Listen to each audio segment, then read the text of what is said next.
Bonjour à tous, dans cette vidéo on va parler de dysphagie fonctionnelle et notamment de la l'achalasie.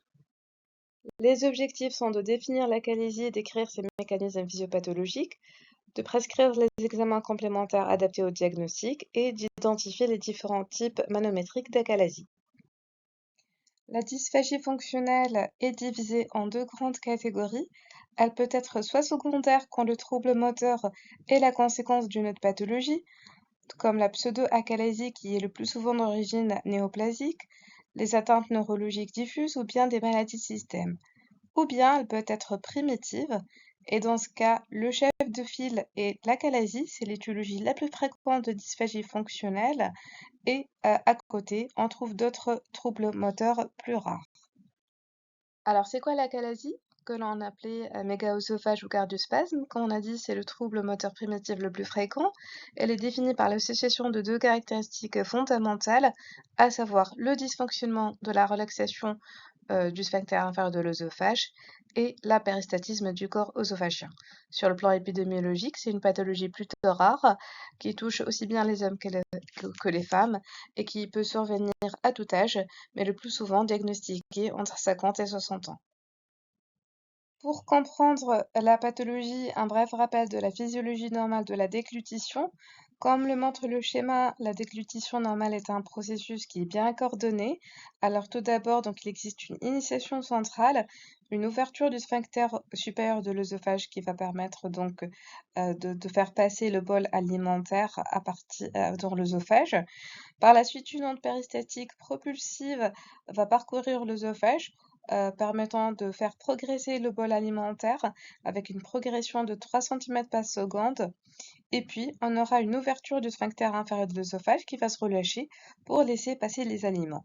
Cette relaxation est médiée par une onde inhibitrice. Alors, dans l'achalasie, ce qui se passe, c'est précisément ce circuit inhibiteur qui est défaillant.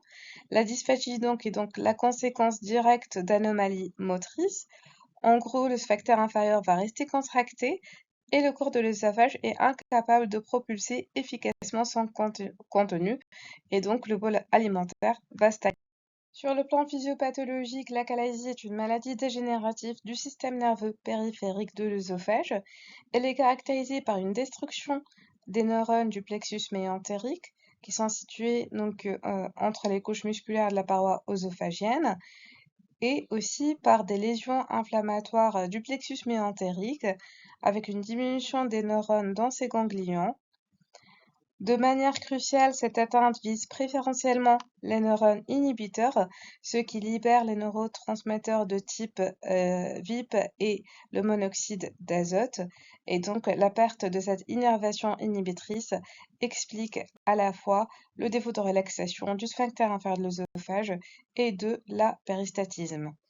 À ce jour, l'étiologie reste inconnue, bien que des pistes auto-immunes et virales soient explorées. Sur le plan clinique, la dysphagie est le maître symptôme, c'est le signe révélateur habituel. Généralement, elle est ancienne, elle évolue depuis plusieurs années. Initialement, elle est décrite comme paradoxale, c'est-à-dire plus marquée pour les liquides que pour les solides, capricieuse. Elle peut être déclenchée par des émotions ou des boissons froides et peut céder lors de manœuvres inspiratoires, de changements de position, des manœuvres de Valsalva ou la surélévation des bras au-dessus de la tête. Il faut savoir bien sûr qu'il existe des formes atypiques et à un stade plus évolué, la dysphagie va perdre ses caractères évocateurs d'un trouble moteur. Elle peut devenir permanente, affectant aussi bien les solides que les liquides. D'autres signes peuvent être associés qu'il faudra rechercher, notamment les régurgitations. Elles sont postprandiales précoces initialement et puis peuvent devenir tardives, avec une odeur fétide témoignant d'une stase œsophagienne. On peut aussi retrouver des douleurs thoraciques rétrosternales qui peuvent survenir au cours de l'évolution. Ces douleurs sont fréquentes chez le sujet jeune et en cas d'une forme particulière d'achalasie, dite l'achalasie vigoureuse. On peut retrouver d'autres symptômes tels que l'hypersiélorrhée, le pyrosis, les épigastralgies et un amaigrissement témoignant d'un stade assez évolué. Malgré la richesse des symptômes, l'examen clinique est habituellement pauvre et souvent normal, en dehors des complications comme la dénutrition. Un score clinique a été élaboré, c'est le score Descartes, qui comporte 4 symptômes cardinaux: la dysphagie, la douleur thoracique, les régurgitations et l'amaigrissement. Donc chaque item est coté sur un nombre de points et ce score va me permettre d'apprécier la sévérité des symptômes de manière objective et de suivre la réponse après le traitement. Passons aux explorations.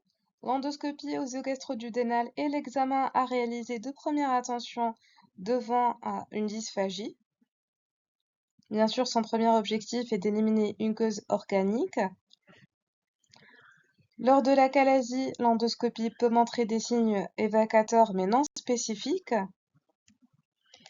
Elle peut montrer un cardia spasmé qui est rétréci, un aspect en rosette du cardia, un cardiaque qui va être franchi avec ressaut, ou bien un stade évolué, un œsophage qui est dilaté avec présence de stase œsophagienne. Et donc, le diagnostic de certitude de l'achalasie est plutôt manométrique. Avec la manométrie conventionnelle, le diagnostic repose sur 2 critères obligatoires.